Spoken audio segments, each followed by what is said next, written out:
Assalamualaikum warahmatullahi wabarakatuh. Salam sejahtera dan salam satu Malaysia. Kami daripada Diploma Pendidikan Islam semester 5 kelas 1 ingin membentangkan tajuk Integrasi dan Perpaduan Kaum.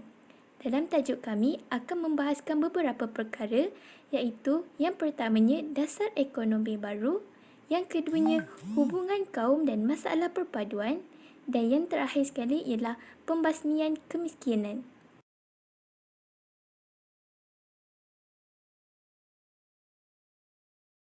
Tajuk ini akan dibentangkan oleh Maizatul Afiqah binti Hussein, Siti Aisyah binti Muhammad Nafi dan Nur Akila Izzati binti Kamaruddin. Peristiwa menyayat hati 13 Mei 1969 merupakan satu peristiwa hitam dalam sejarah negara kita kerana ia melibatkan pertelingkahan dan rusuhan antara kaum. Berikutan adalah rakaman visual yang sempat dirakamkan pada hari kejadian.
Berikutan dengan rusuhan kaum ini, kerajaan telah mengambil tindakan tegas bagi mengkaji semula matlamat, strategi dan program pembangunan negara.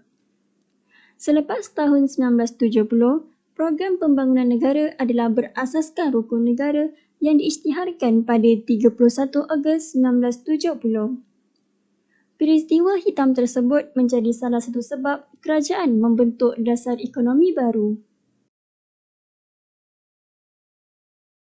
Assalamualaikum semua. Sebelum itu, nama saya Siti Aisyah binti Muhammad Nafi dan saya akan bentangkan topik berkaitan dasar ekonomi baru.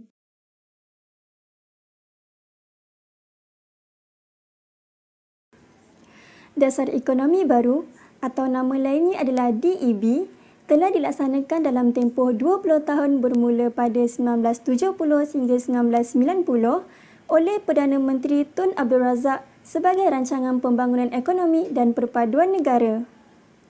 DEB telah dilancarkan melalui rangka rancangan jangka panjang pertama iaitu RRJP1 yang merangkumi 4 rancangan pembangunan 5 tahun Malaysia.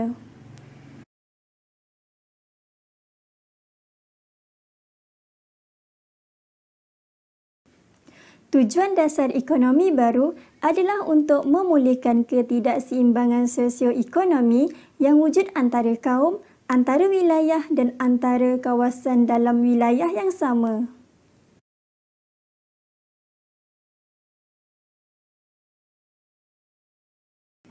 Majlis Perundingan Negara iaitu MAPEN telah ditubuhkan pada Januari 1970.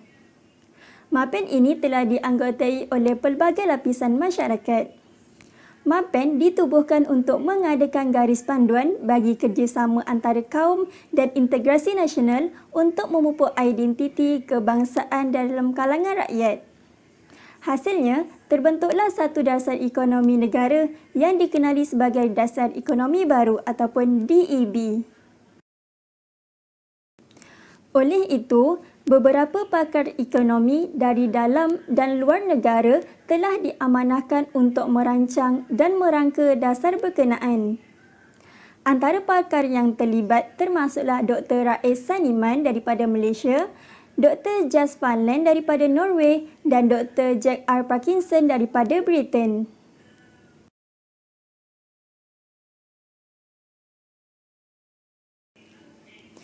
Matlamat DEB adalah untuk mencapai perpaduan dan kesejahteraan kaum dengan menggunakan strategi yang bersifat serampang dua mata. Strategi yang pertama adalah membasmi kemiskinan dengan menambahkan pendapatan dan memperbanyakkan lagi peluang pekerjaan kepada rakyat tanpa mengira kaum. Strategi yang kedua pula adalah menyusun semula masyarakat untuk mengurangkan dan menghapuskan pengenalan kaum mengikut fungsi ekonomi.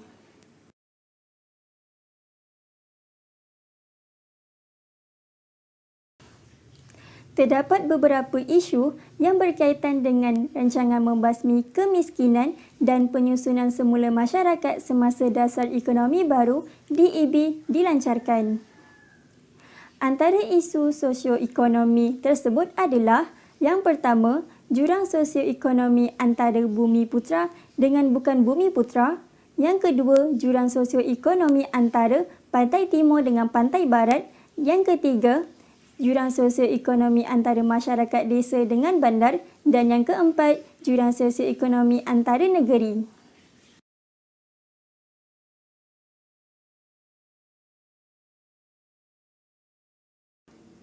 Dasar Ekonomi Baru dilaksanakan dengan menggunakan beberapa pendekatan bertujuan untuk melahirkan masyarakat yang bersatu padu melalui agian ekonomi yang seimbang.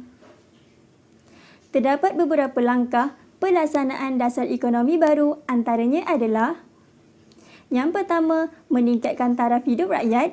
Yang kedua, rancangan buku hijau. Yang ketiga, pendidikan tenaga kerja mahir dan macam-macam lagi.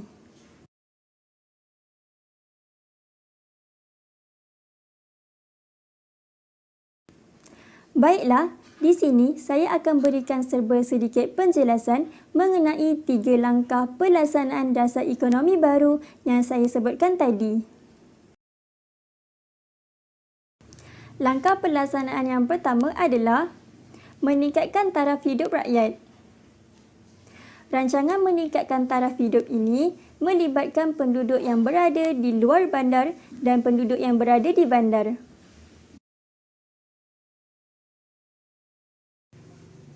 Kawasan luar bandar, tumpuannya diberikan kepada penduduk miskin yang terdiri daripada petani, pekebun, nelayan dan penduduk kampung baharu. Program ini dilaksanakan termasuklah penerokaan tanah baharu, bantuan peralatan pertanian, khidmat nasihat, kemudahan kredit dan bermacam-macam lagi. Di bandar, penduduk yang menghadapi kemiskinan disebabkan pendapatan yang rendah dan masalah perumahan.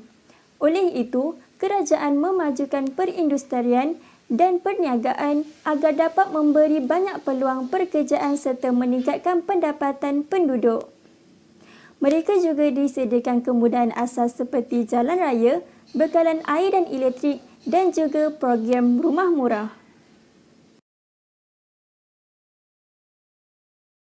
Langkah pelaksanaan dasar ekonomi baru yang kedua adalah rancangan buku hijau.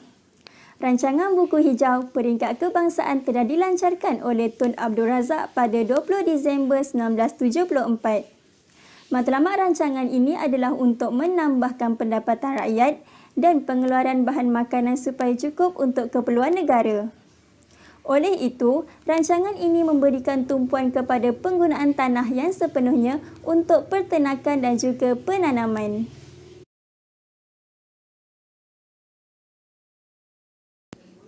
Langkah pelaksanaan dasar ekonomi baru yang seterusnya adalah pendidikan tenaga kerja mahir. Tenaga kerja mahir mampu menampung keperluan dalam bidang pertanian dan perindustrian. Bermula dari bangku sekolah, sekolah menengah sehinggalah institusi pengajian tinggi, kursus kemahiran ditawarkan dalam pelbagai bidang bagi menampung permintaan terhadap tenaga kerja mahir. Kesannya, mereka yang berkemahiran dapat meningkatkan taraf hidup dan mempunyai pendapatan melalui kemahiran yang dimiliki. Kesimpulan yang dapat diambil daripada tajuk dasar ekonomi baru ini adalah dasar ekonomi baru yang bermatlamatkan perpaduan negara melalui proses pembasmian kemiskinan dan penyusunan semula masyarakat dalam konteks keselamatan negara yang kukuh. Oleh itu, usaha ini memerlukan bukan sahaja usaha gigih daripada pihak kerajaan, malah memerlukan perubahan sikap, tenaga, pemikiran rakyat dan juga sektor swasta. Sekian sahaja daripada saya. Terima kasih. Bismillahirrahmanirrahim. Assalamualaikum warahmatullahi wabarakatuh. Saya Nur Akila Izzati binti Kamarudin akan membentangkan tentang hubungan kaum dan masalah perpaduan. Baiklah, sebelum saya melanjutkan huraian berkaitan tajuk ini, suka saya kongsikan definisi perpaduan dan integrasi. Okey. Perpaduan ni didefinisikan sebagai satu proses yang menyatupadukan seluruh anggota dan masyarakat serta negara. Melalui apa? Melalui ideologi negara supaya setiap anggota masyarakat ni dapat membentuk satu identiti dan nilai bersama dengan perasaan cinta dan bangga akan tanah air.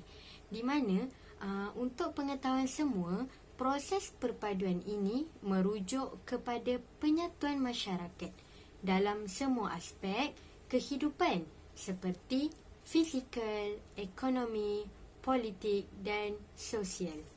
Jadi, seperti yang sedia maklum, saya yakin kita semua mengetahui bahawa perpaduan ini sangat penting bagi sesebuah negara itu yang mempunyai kepelbagaian sama ada dari segi etnik, bahasa, agama, kebudayaan dan pegangan seperti di Malaysia. Di Malaysia ni juga terdapat pelbagai bangsa seperti bangsa Melayu, bangsa Cina dan bangsa India. Begitu juga dengan bahasa.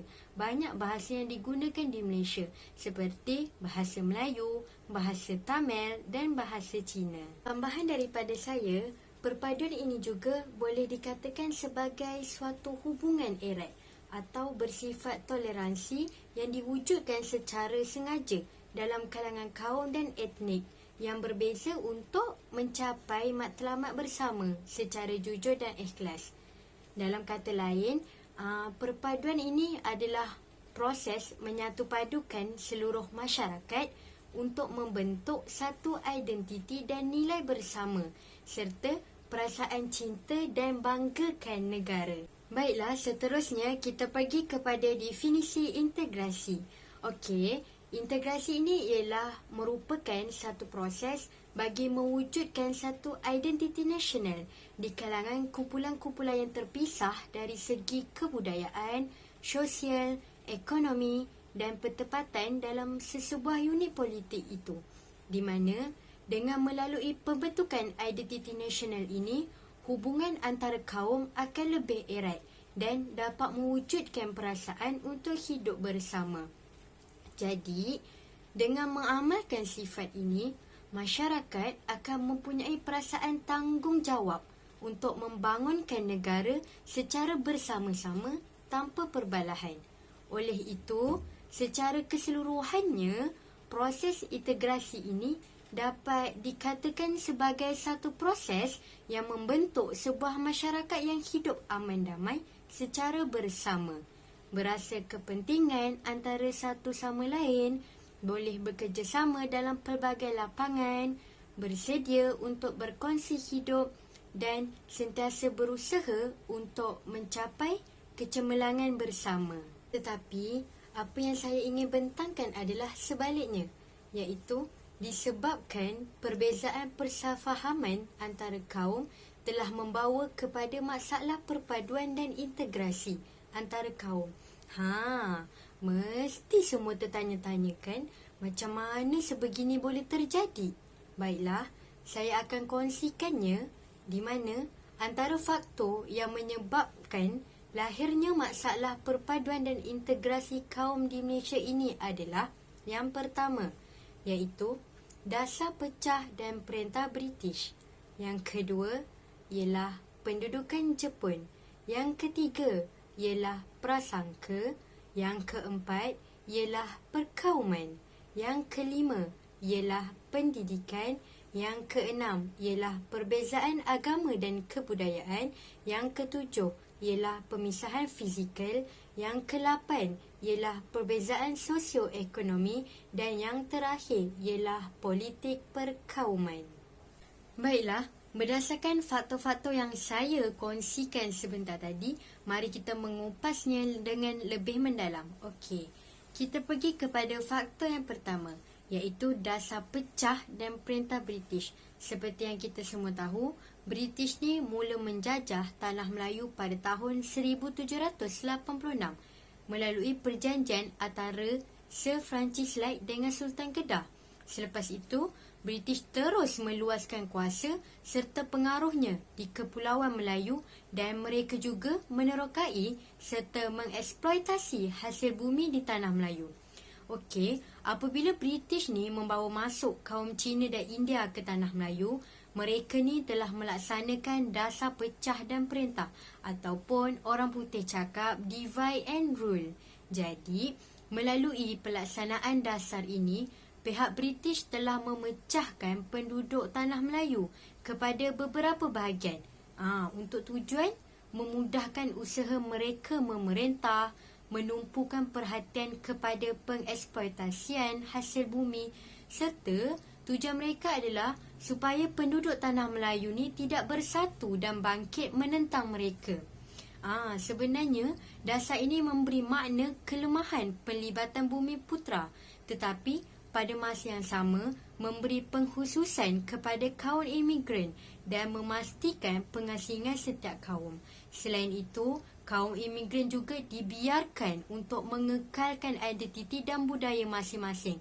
Sementara perhubungan langsung dengan kaum-kaum lain ni, terutama dengan bumi putera, tidak digalakkan. Kemudian, pihak British ni sengaja menetapkan status dan peranan yang berlainan bagi orang Melayu, Cina dan India.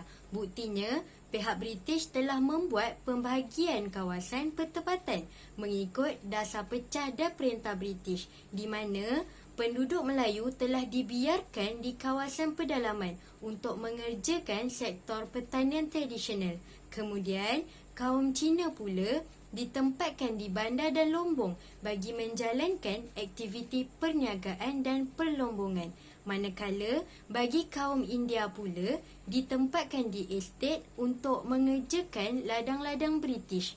Hal ini juga telah menimbulkan pengasingan agama, iaitu orang Melayu beragama Islam, orang Cina menganut agama Buddha dan Kristian, manakala kaum India pula beragama Hindu.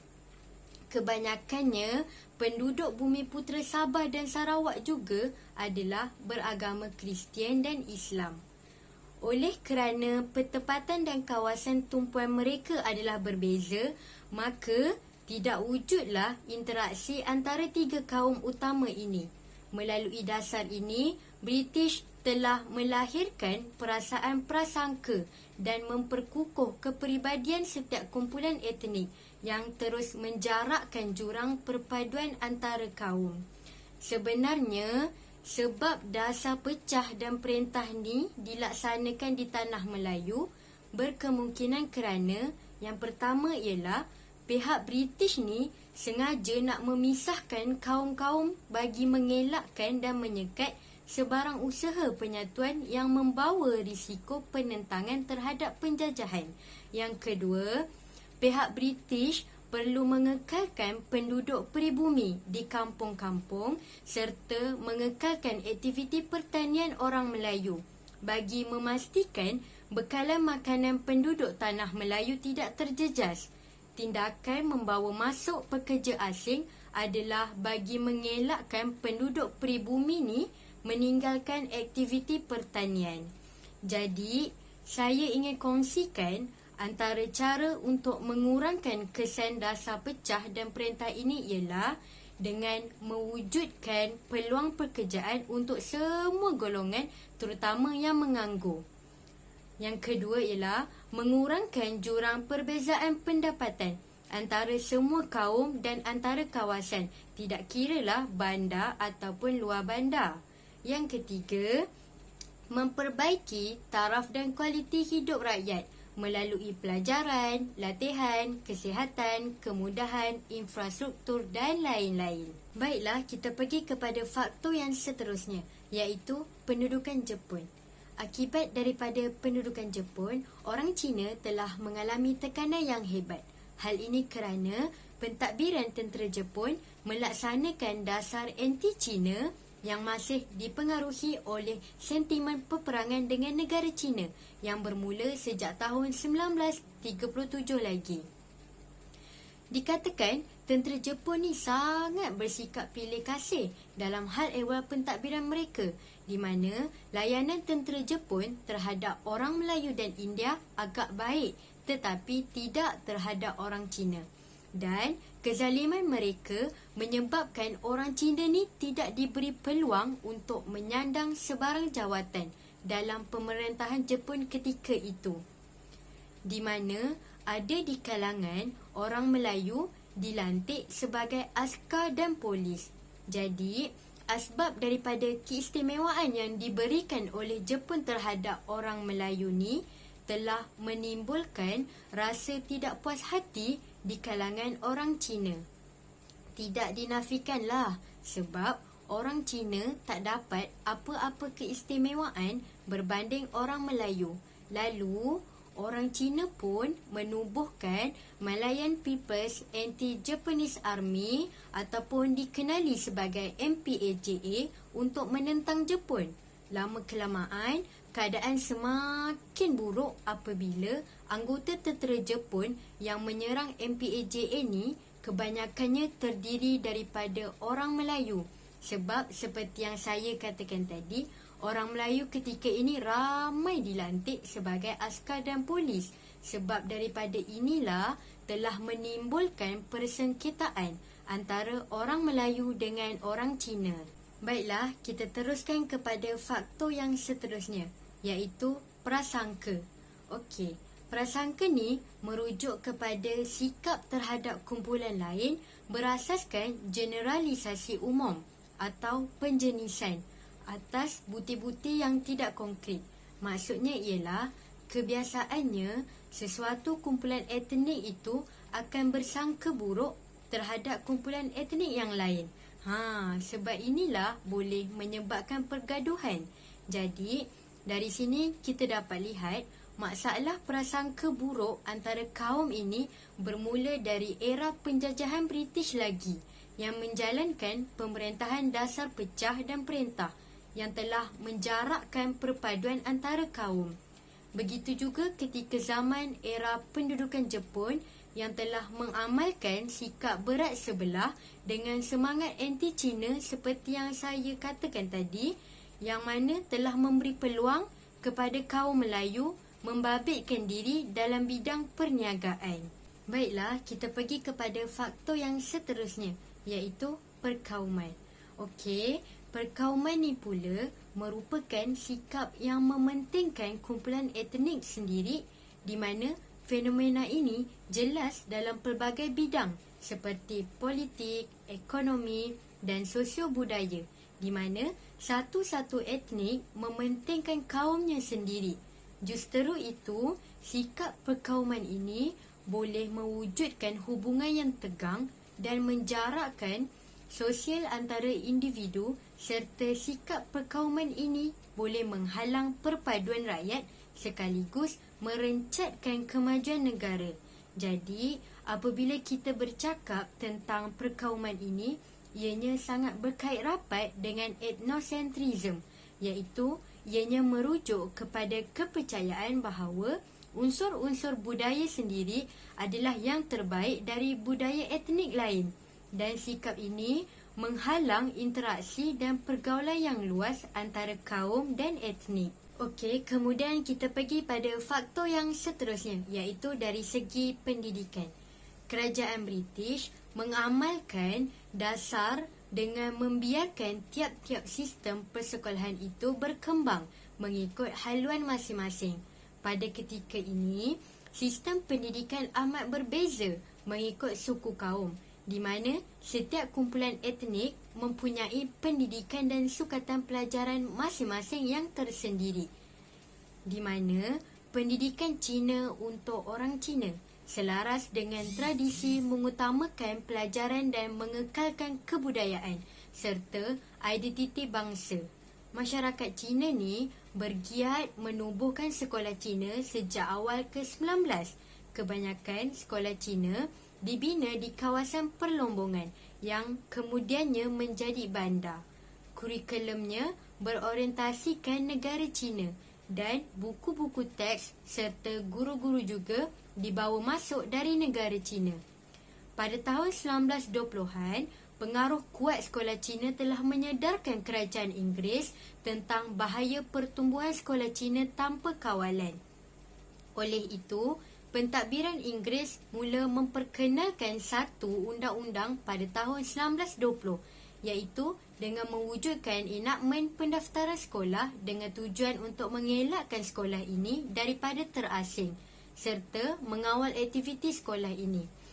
Manakala bagi sekolah Tamil pula dibina untuk anak-anak kaum India yang tinggal di kawasan ladang getah yang sebahagian besar menempatkan kaum keturunan India. Pihak kerajaan atau majikan ladang getah tidak memberi bantuan sama ada dari segi fizikal, kewangan dan pedagogi. Oleh itu, sekolah-sekolah Tamil yang didirikan di ladang-ladang getah menghadapi beberapa kekurangan dari segi kurikulum, tenaga pengajar dan pedagogi.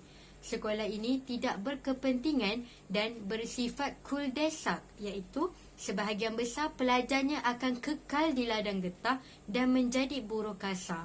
Selepas itu, mubalik Kristian juga banyak memberi sumbangan kepada perkembangan pendidikan Tamil. Dikatakan, kurikulum di sekolah-sekolah Tamil ini disesuaikan mengikut negeri India, termasuk guru serta buku-buku teks juga dibawa masuk dari India. Dan pendidikan Melayu hanya untuk orang Melayu, di mana pendidikan Melayu menekankan pengajaran Al-Quran dan pengetahuan asas membaca, menulis dan mengira. Pendidikan Melayu ni hanya di peringkat rendah sahaja bagi anak-anak Melayu yang bercita-cita tinggi serta ingin melanjutkan pelajaran terpaksa memasuki sekolah menengah Inggeris di bandar. Tujuan utama sekolah-sekolah Melayu diasaskan pada abad ke-19 dan awal ke-20 ialah untuk membolehkan anak-anak Melayu ni terus kekal di desa, mewarisi kemiskinan keluarga. Pendidikan Melayu tidak dapat mengubah cara hidup orang Melayu atau menyumbangkan kepada mobiliti menegak di kalangan masyarakat Melayu. Pada awal ke-20, bagi menampung permintaan yang bertambah terhadap pendidikan menengah Maktab Melayu Kuala Kansar yang diasaskan mengikut model English Grammar School pada tahun 1905. Keadaan ini berlanjutan sehinggalah terbentuknya Laporan Razak 1956 yang mula menyediakan satu sistem pengurusan pendidikan yang lebih cekap dan berkesan, menjadikan bahasa Melayu sebagai bahasa kebangsaan.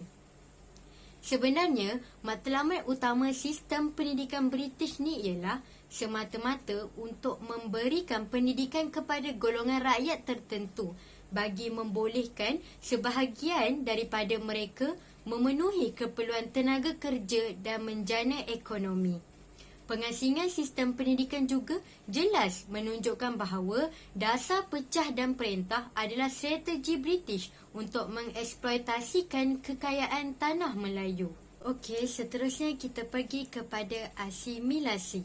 Asimilasi ni ialah proses perpaduan satu hala bagi menghasilkan kelompok dengan satu budaya, satu bahasa dan satu agama, di mana ianya merupakan satu proses pencampuran kumpulan-kumpulan minoriti ke dalam kumpulan etnik yang lebih besar. Berikut merupakan carta proses asimilasi berlaku. Okey, semua boleh lihat slide di belakang saya ni. Seperti yang kita semua lihat, terdapat minoriti, proses asimilasi dan majoriti. Baiklah, kumpulan minoriti ni akan mempelajari, menyertai dan mengamalkan cara hidup kumpulan majoriti.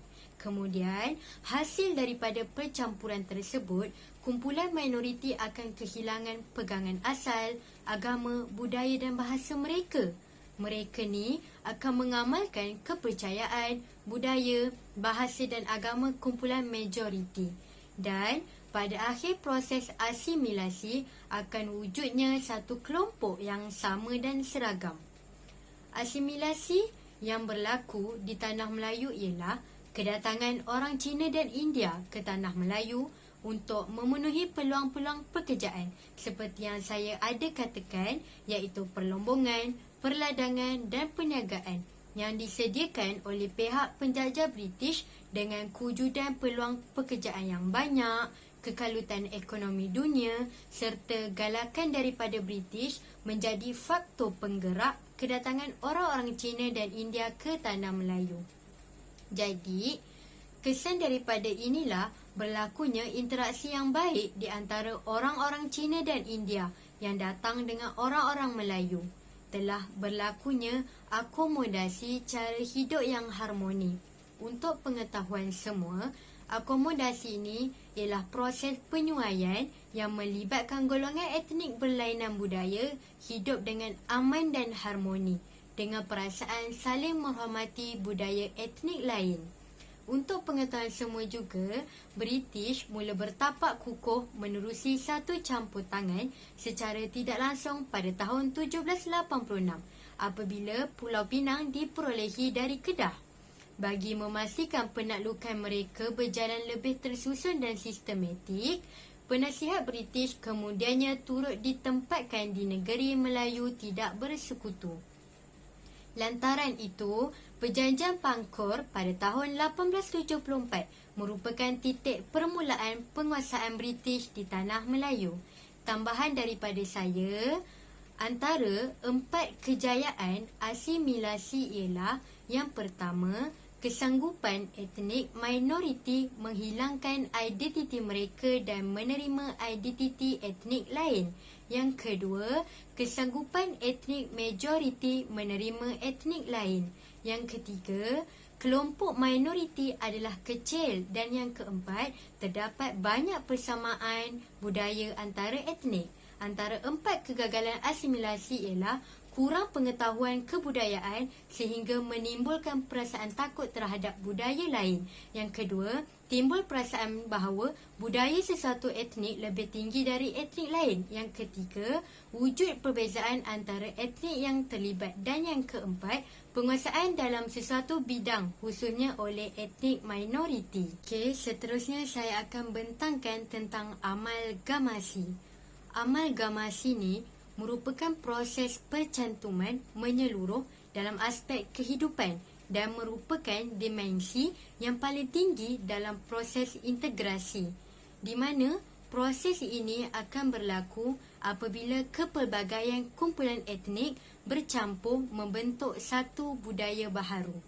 Aspek amalgamasi akan tercapai apabila berlaku perkahwinan campur secara besar-besaran yang dapat memperkaya lagi budaya sesebuah masyarakat. Sebagai contoh, kumpulan-kumpulan etnik yang sedia wujud mengamalkan perkahwinan campur lalu membentuk satu generasi baru atau budaya baru tanpa menuruti budaya asal mereka. Contoh amalgamasi ialah perkahwinan campur antara kumpulan etnik seperti yang saya katakan tadi, di mana perkahwinan campur merupakan perkahwinan antara dua pihak yang berlainan agama, bangsa, malah kewarganegaraan.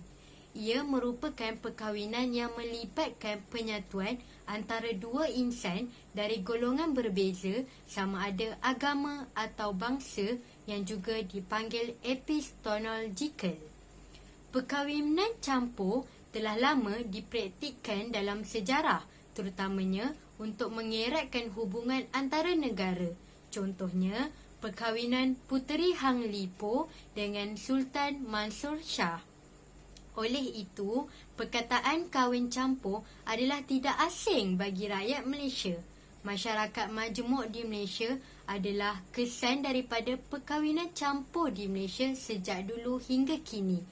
Islam juga tidak melarang sebarang bentuk perkahwinan termasuklah perkahwinan campur asalkan ianya menurut kehendak syarak seperti dinyatakan dalam ayat Al-Quran.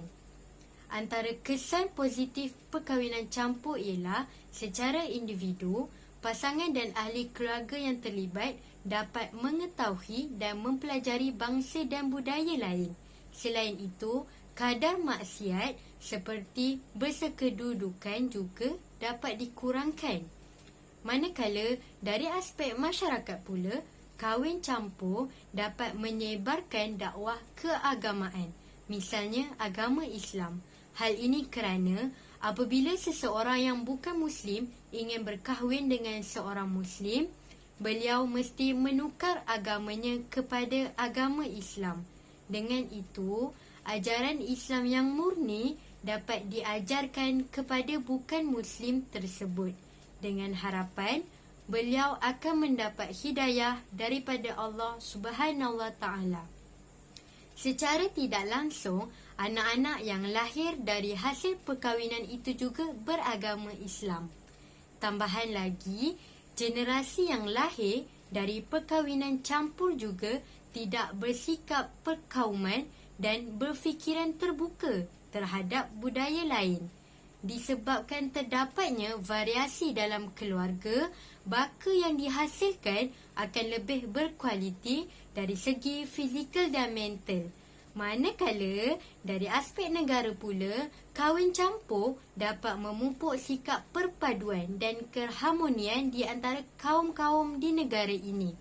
Di samping itu, ekonomi juga dapat dijana melalui pelbagai upacara perkahwinan yang dijalankan. Baiklah, slide seterusnya ialah tentang pluralism. Pluralism ni ialah proses perpaduan berdasarkan setiap masyarakat atau kelompok tetap mengekalkan budaya tetapi menitik beratkan perpaduan negara, dan ianya merupakan satu konsep yang mempertahankan kepelbagaian kumpulan etnik. Alhamdulillah, kita dah sampai pada slide saya yang terakhir, iaitu tentang integrasi ekonomi. Okey, integrasi ekonomi ni merupakan proses perkembangan ekonomi yang telah dirangka untuk membolehkan semua kaum menyertai semua bidang dan peringkat kegiatan ekonomi. Jadi, untuk mencapai hasrat tersebut, kerajaan telah mengambil langkah dengan mengintegrasikan ekonomi. Dan integrasi ekonomi ni ialah setiap kaum berkongsi dalam memajukan ekonomi. Jadi, beberapa dasar pembangunan telah digubal seperti dasar ekonomi baru, dasar pembangunan nasional dan lain-lain dasar pembangunan ekonomi negara. di mana dasar-dasar ini diambil untuk memastikan pembangunan yang seimbang bagi sektor-sektor utama ekonomi. Untuk apa? Untuk membolehkan pertumbuhan sama rata dan saling melengkapi antara satu sama lain. Antara tujuan dasar-dasar ini diperkenalkan adalah kerana kerajaan sentiasa berusaha untuk meninggikan taraf hidup rakyatnya. Dasar-dasar ini juga merupakan satu usaha kerajaan untuk melibatkan semua rakyat menyertai pembangunan negara supaya negara boleh mencapai kemajuan yang lebih membanggakan. Dengan terhapusnya gejala perbezaan, fungsi ekonomi mengikut kaum akan dapat melahirkan perpaduan dalam kegiatan ekonomi dalam kalangan rakyat yang berbilang kaum. Sampai di sini sahaja perkongsian daripada saya. Sekian, terima kasih.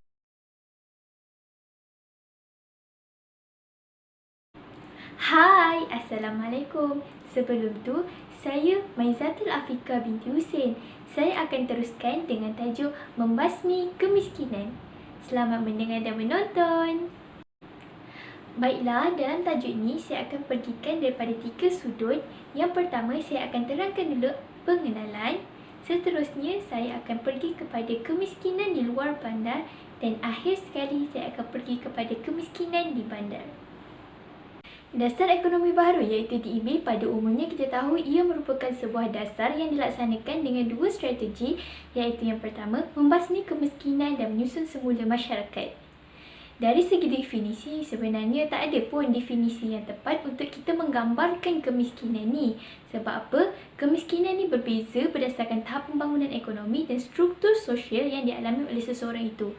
Jadi, terdapat 2 cara pengukuran kemiskinan yang selalu digunakan, iaitu yang pertama, kemiskinan mutlak dan kemiskinan relatif.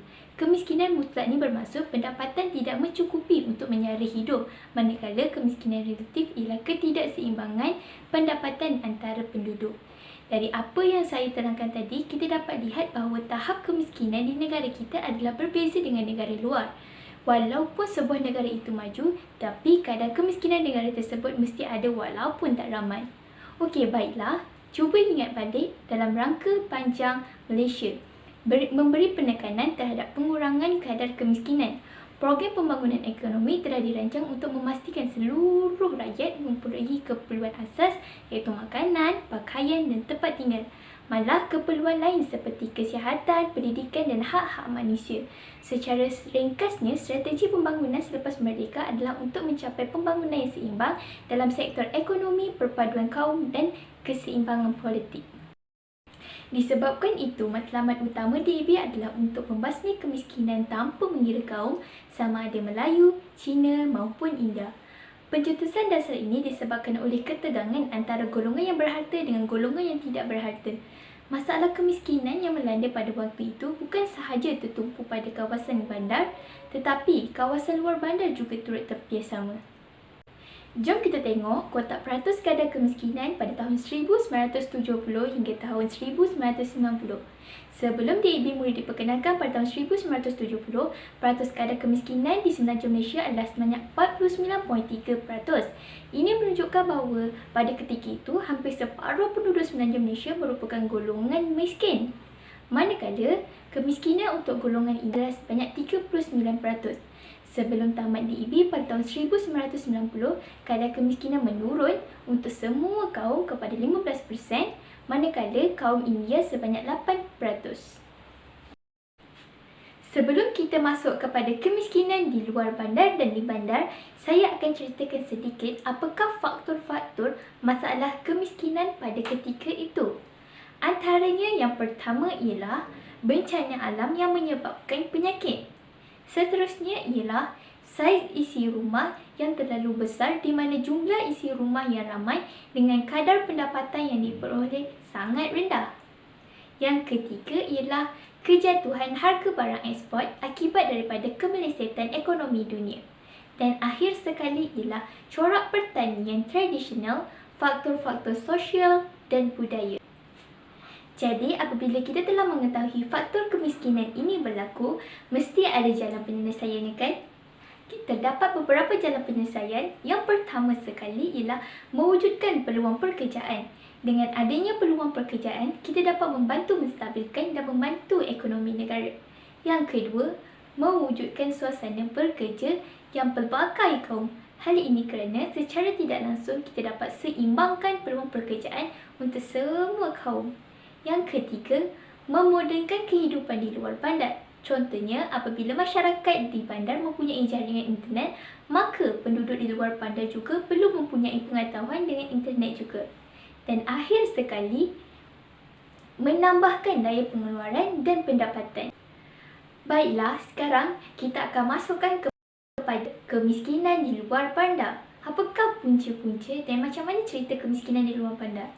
Berbagai program-program yang telah dijalankan untuk membasmi kemiskinan penduduk di luar bandar pada tahun 1971 sehingga tahun 1980, termasuklah menyediakan peluang pekerjaan di sektor produktif, menyediakan perkhidmatan masyarakat dan kemudahan awam seperti pendidikan, kesihatan, perumahan, air dan elektrik.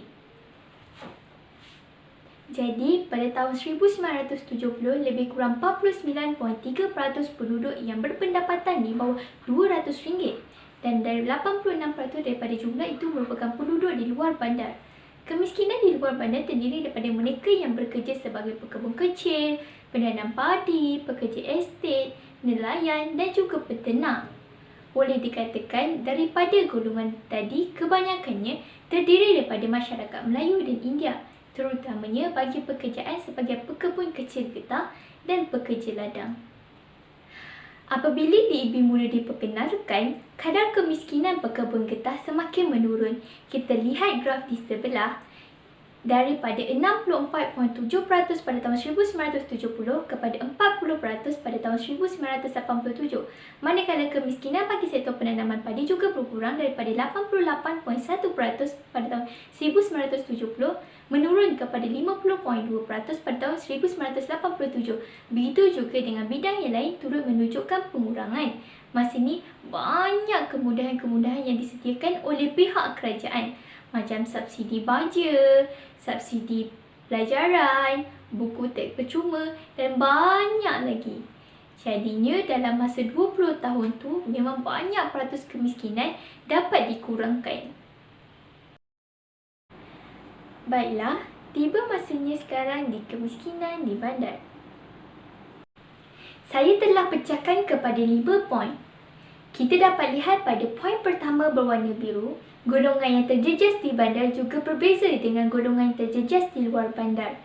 Kalau di bandar, antara pekerjaan yang terlibat ialah sektor pelombongan, pembuatan, pembinaan, pengangkutan, perdagangan dan perkhidmatan. Seterusnya, poin nombor 2, boleh dikatakan bahawa selepas 20 tahun, masyarakat bandar menunjukkan penurunan kadar kemiskinan sebanyak 7.5% pada tahun 1990 berbanding pada tahun 1970 sebanyak 21.3%. Poin ketiga, berwarna hijau bahawa peratus kemudahan awam untuk penduduk di luar bandar mendapat bekalan air, elektrik serta kemudahan tandas telah pun meningkat. Dan poin seterusnya berwarna kuning, Malaysia telah menuju ke arah mencapai wawasan 2020 pada ketika itu.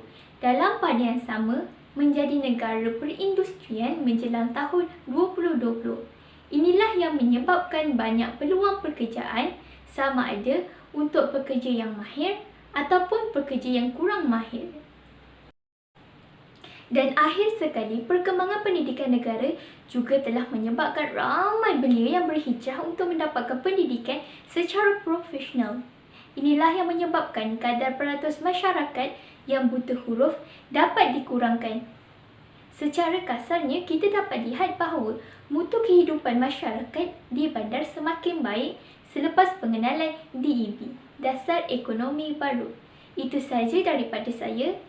Sekian, terima kasih.